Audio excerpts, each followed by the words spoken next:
Արդեն երևում է, որ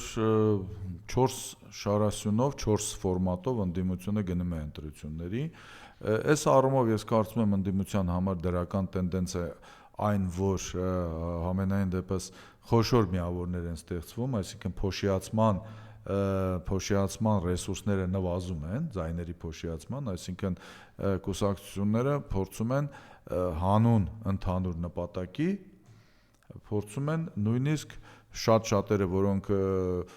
մարդկային եւ քաղաքական ճանապարհի առումով անհամատեղելի էին թվում, իրար հետ լեզու գտնեն եւ իրար հետ, այսպես ասենք, մեկ ֆորմատով մասնակցել, որպեսզի արդյունք ունենալ եւ թույլ չտալ, որպեսզի ձայները, ընդդիմադիր ձայները փոշիացվեն։ 4 ֆորմատ դա արդեն երևում է, դա ուժեղ Հայաստանն է, որը որ համարվում է որպես լիդեր ընդդիմության մեջ, այսինքն դա կարծես թե բոլոր ընդդիմադիր ուժերն են դրա մասին ասում, ուրեմն ուժեղ Հայաստանն է կամ մեր ձևը, որը ձևավորվել է մեր ձևով շարժման շուրջ, այսինքն Սամվել Կարապետյանի շուրջ, Հայաստան դաշինքն է, ամենայն հավանականությամբ Քոչարյանի գլխավորությամբ, դեռ կհայտարարեն, Բարգավաճ Հայաստանն է, Գագիկ Ծառուկյանի գլխավորությամբ, որը որ իհարկե որպես այդ անվան տակ է հանդես գալիս, բայց տրամաբանությունը դաշինքային է, գիտեք այնտեղ Մայր Հայաստանն է, Սուրեն Սուրենյանցի կուսակցությունն է եւ այլն, այսինքն իրականում դաշինքային տրամաբանություն կա, բայց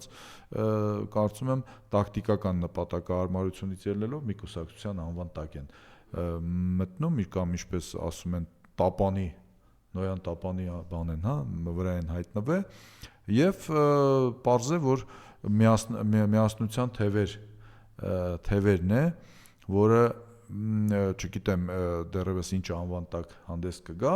այսինքն դա կլինի դաշինք, թե նույնպես մի կուսակցության դրոշի տակ կլինի, բայց նույնպես դաշինքային տրամաբանություն, որովհետեւ կա այնտեղ, որովհետեւ մենք տեսնում ենք այնտեղ եւ Թաթոյան-Անանյան բանը այդ առաջնորդությամբ այնտեղ նաեւ Շանթ դաշինքն է, այնտեղ նաեւ հիմա Հայաքվեն է առնվազն։ Ես չգիտեմ դա վերջնական արդեն բան ունի, տեսք ունի, թե չէ, այսինքն այս 4-ը պարզ է։ Հիմա կա մեկ դեռևս ինտրիգ, կարծում եմ, մեծ խոշոր ինտրիգ, դա հանրապետական կուսակցության հետ կապված է, որը որ ինչպես հայտնի է, իրենք հայտարարել են, որ ամսի 4-ին, ապրիլի 4-ին են համագումար անելու, եւ այդ համագումարի արդյունքով ես կարծում եմ հայտարարեն ի վերջո իրենք սկսած նրանից մասնակցում են թե չէ, կամ եթե չեն մասնակցում, ինչ են առաջարկում, ինչ ֆորմատ։ Հիմա արդեն հայտարարվել է իրենց առաջիկա ծրագրի մասին, այսինքն իրենք նորից impeachment-ի հարցն են դնում, այսինքն իրենք առաջարկում են մինչև ընտրություններ այնուամենայնիվ փողոցը ակտիվացնել impeachment-ի դրոշի ներքո։ Բառացիորեն 3 նման հայտարարություն եղավ այդ նախաձեռնության կողմից առաջադրված վարչապետի Մասիսի քաղաքապետ Դավիթ Համբարձումյանի կողմից, դա ըստ էության նորից օրակարգ է մտցնում impeachment-ի գաղափարը, որը նույնպես ծրագիր է, որը որ իրավունք ունի հնչեցվի, իրավունք ունի լինելու, ես կարծում եմ դա կարող է դառնալ որոշակի քննարկման արդյունք, ու առնվազն այն առումով, որ կարող է ակտիվացնել փողոցը, թե որքանով ասեն քաղաքական ուժերը, այդ ընդդիմադիր քաղաքական բլոկները ցանկություն կունենալ վերադառնալ այս թեմային առհասարակ, դա ժամանակը ցույց կտա, բայց այնուամենայնիվ ես կարծում եմ դա ամեն դեպքում քննարկելու հարց է այն առումով, եթե դա դիտարկվում է փողոցը ակտիվացնելու առումով։ Փողոցը ակտիվացնելու առումով, որտեղ բոլորն հասկանում են, որ որևէ impeachment-ի մասին խոսալ լուրջ չի լինի, եթե փողոց չլինի։ Դա նույն Համբարձումյան Դավիթի հայտարարության մեջ դրա մասին շատ պարզ գրված էր, որ դա նշանակում է գեներացնել փողոց եւ այլ, այսինքն ճնշում բանի վրա, միջև ընտրություն, այսինքն որպեսզի դա էլ լինի։ Չէ, ես հիմա դուք ասում եք ընդդիմադիր դաշտում ինչա տեղում, ես էդ եմ ասում։ Հիմա ընդդիմադիր դաշտում էսա տեղի ունենում, այսինքն ձևավորվել է առնվազն 4 միավորում, որոնք յուրաքանչյուրը իմ տեսակետից ունի իր ընտրազանգվածը, այստեղ իրավիճակի առանձնահատկությունը այն է, որ իհարկե իրար, այսպես ասենք, ընտրազանգվածներ են մտնում, այսինքն որոշակի չափով խաչվում են, բայց դա կրիտիկական չի կարծում եմ, որովհետև կան ուժեր, որոնք, այսպես ասենք, ավանդական արդեն կայացած քաղաքական ուժեր են, ընդդիմադիր, որոնք ունեն իրենց ընտրազանգվածը, կան ուժեր, որոնք նորաստեղծ են, բավականին լավ ռեսուրսային, որոնք կարող են հավակնել այն ընտրազանգվածի ձայները ստանալու, որոնք սովորաբար չեն կողմնորոշվում, այսպես ասենք,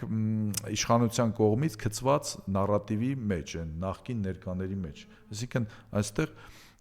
բավականին լուրջ, ինչպես ասում են, քաղաքական խոփան կա ձայների մոտ 50%, որոնք